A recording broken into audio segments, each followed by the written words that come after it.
pada ayat ke-55 ada kata suhulin fi suhulin, ya. Kata suhul ini terambil dari kata sagola. Suhulin diambil dari kata sagola yang pada mulanya berarti sesuatu yang menjadikan seorang sibuk sehingga melalaikannya dari aktivitas yang lain. Itu kata sagola. Jadi suatu kesibukan yang menjadikan lupa terhadap aktivitas yang lain. Itu kata suhul. Sementara ulama menyebutkan beberapa jenis dari aktivitas yang lain. Ya, jadi sementara ulama menyebutkan beberapa jenis kesibukan, bahkan ada yang memahami kata zuhul dengan hubungan seks, seperti tadi yang di dalam tafsir Jalalain. Jadi suhul itu ada yang memahami, ulama yang memahami adalah dengan hubungan seks dengan gadis-gadis remaja.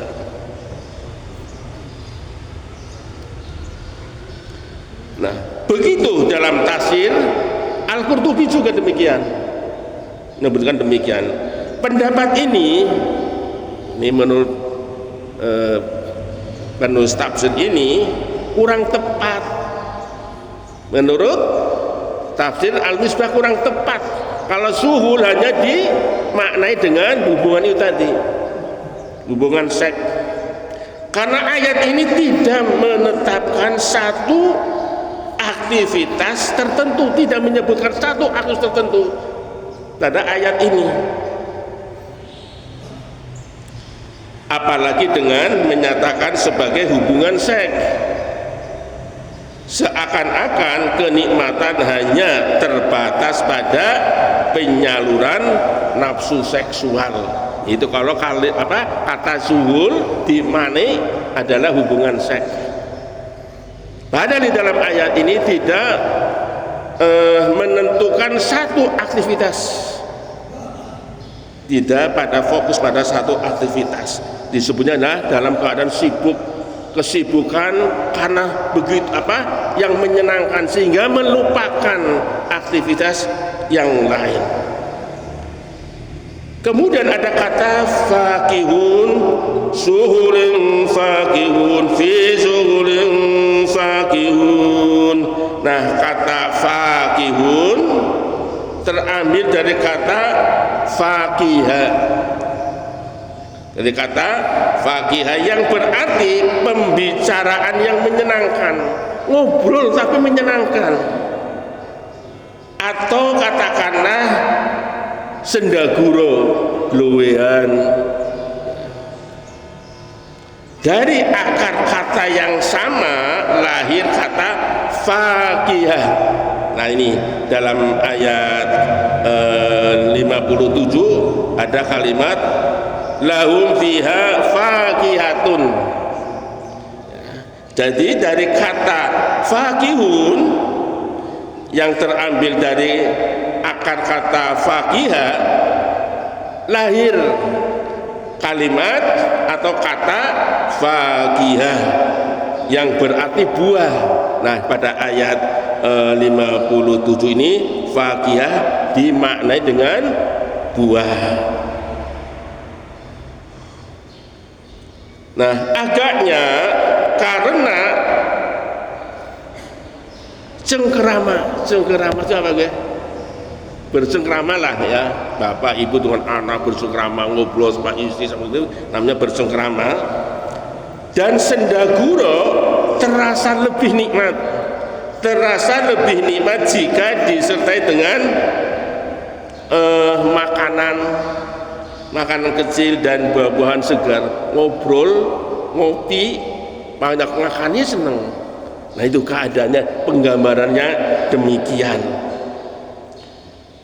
Firman-Nya fi suhurin faqihun pada ayat 55, inna ashabal jannatil yawma fi suhurin faqihun. Ya, fi suhurin faqihun berarti penghuni surga itu berada dalam kenikmatan, berada dalam kenikmatan yang menyibukkan mereka, tetapi kesibukan tersebut sama sekali tidak menjemukan, tidak membosankan mereka, merasa aktivitas mereka begitu penting sampai mereka mengabaikan selainnya atau tidak memiliki waktu untuk mengerjakan yang lain. Ibnu Ashur memahami kalimat ini dalam arti mereka berada di dalam wadah kenikmatan, diliputi olehnya, sehingga mereka tidak memandang kepada penyiksaan penghuni neraka yang tentu saja dapat mengeruhkan pandangan dan hati mereka. Jadi walaupun ahli surga itu melihat, tahu keadaan orang-orang yang disiksa di neraka, tapi tidak ada memandang. Daripada memandang akan mengeruhkan hati, pandangan juga. Pokoknya tidak direwes lah. Meskipun ada ayat yang lain, ahli neraka itu ada yang minta minum, minta dilempar di balangna makanan. Ada ayat yang lain, pada surat yang lain. Nah ini jadi kesibukan mereka di dalam surga, para ahli surga itu tidak akan ada jemunya. Nah Toba-Tobai memahaminya, dalam memahami fi suhurin faqihun, memahaminya secara lebih umum, yakni mereka ketika itu dalam satu aktivitas berupa kenikmatan surgawi yang menjadikan mereka tidak lagi melakukan suatu aktivitas lainnya apapun bentuknya. Jadi kesibukannya dalam menikmati kenikmatan di dalam surga. Nah, ayat di atas menjanjikan kebersamaan. Ayat di atas, nah ini di dalam ayat yang ke-57 menjanjikan kebersamaan setiap pasangan dengan pasangannya, yakni dengan firman-Nya hum wa azwajuhum fi dilalin 'alal araiki muttaqiun. Nah ini firman Allah, hum wa azwajuhum, yakni mereka dengan pasangan-pasangan mereka. Bagi penghuni surga yang telah memiliki pasangan dalam kehidupan dunia dan berbahagia dengan pasangannya, maka di surga nanti selama pasangannya itu taat dan beriman, maka mereka akan selalu bersama-sama. Jadi Bapak Ibu ketika hidup di dunia dengan antara hubungan suami istri berbahagia dan mereka sama-sama taat kepada Allah, mereka entah nanti di surga juga akan dipasangkan lagi, dipertemukan lagi. Bahkan bersama-sama juga dengan anak keturunan mereka yang beriman dan taat, walau ketaatan mereka tidak mencapai tingkat ketaatan orang tua mereka. Nah ini digambarkan di dalam surat At-Tur ayat 21.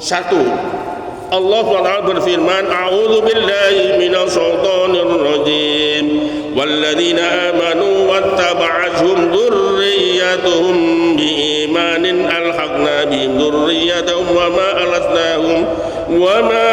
alatnahum min amalihim min syai' kullu imrin bima kasaba rahin. Dan orang-orang yang beriman bersama anak cucu mereka yang mengikuti mereka dalam keimanan, kami pertemukan mereka dengan anak cucu mereka di dalam surga, dan kami tidak mengurangi sedikit pun pahala amal kebajikan mereka. Setiap orang terikat dengan apa yang dikerjakannya. Nah, ini jadi kita kelak, mudah-mudahan kita semua di surga akan dipertemukan dengan nenek-nenek kita, dari Mbah Buyut, Mbah Wareng, Mbah Cengkreng, apalagi lah yang dari atas, yang sana keimanan yang kemudian ke bawahnya dengan anak cucu keturunan kita. Begitu nikmatnya apabila kita sekarang tidak tahu apa ya buyut kita seperti apa, kemudian Mbah Buyut kita nggak tahu, anak keturunan kita sampai ke keturunan berapa kita belum tahu, tapi kelak Allah akan mengumpulkan bersama-sama. Itulah gambaran dari kenikmatan di dunia. Bagi yang tidak kawin, ini yang bagi yang tidak kawin atau tidak berbahagia dengan pasangannya ini dunia tukaran kok karena bahagianya, maka ia akan bersama pasangan-pasangannya dari para bidadari. Orang yang tidak nikah nih dipasang dengan bidadari, orang oleh jodoh ning apa di dunia, di akhirat Allah sediakan pasangannya bidadari atau bidadara. Bagi wanita ini, bagi wanita yang kawin 2 atau 3 kali akibat kematian suaminya, maka ia akan dipersilakan memilih pasangan yang paling disenanginya. Nikah pertama suami meninggal, kedua meninggal lagi, 3, ada yang 4 kali kan tuh, bahkan ada yang 7 kali nikah dong. Nanti di sana suruh milih mana yang disenanginya dari suami-suami yang meninggal di dunia. Dalam hal ini yang paling baik adalah akhlaknya. Nah, ini paling baik akhlak. Yang akan dipilih pasti yang paling baik akhlaknya. Ummu Salamah, istri Nabi Muhammad SAW yang juga merupakan janda Abu Salamah, pernah bertanya kepada Nabi Muhammad SAW tentang siapa pasangan wanita yang pernah kawin dengan 2 pria atau lebih. Nabi SAW menjawab, Allah Subhanahu wa Ta'ala akan mempersilahkan wanita itu untuk memilih salah seorang dari kedua suaminya, dan ketika itu yang dipilihnya adalah yang paling baik akhlaknya. Rasulullah SAW berkomentar, wahai Ummu Salamah, budi pekerti yang baik mengantar meraih kebajikan dunia dan akhirat.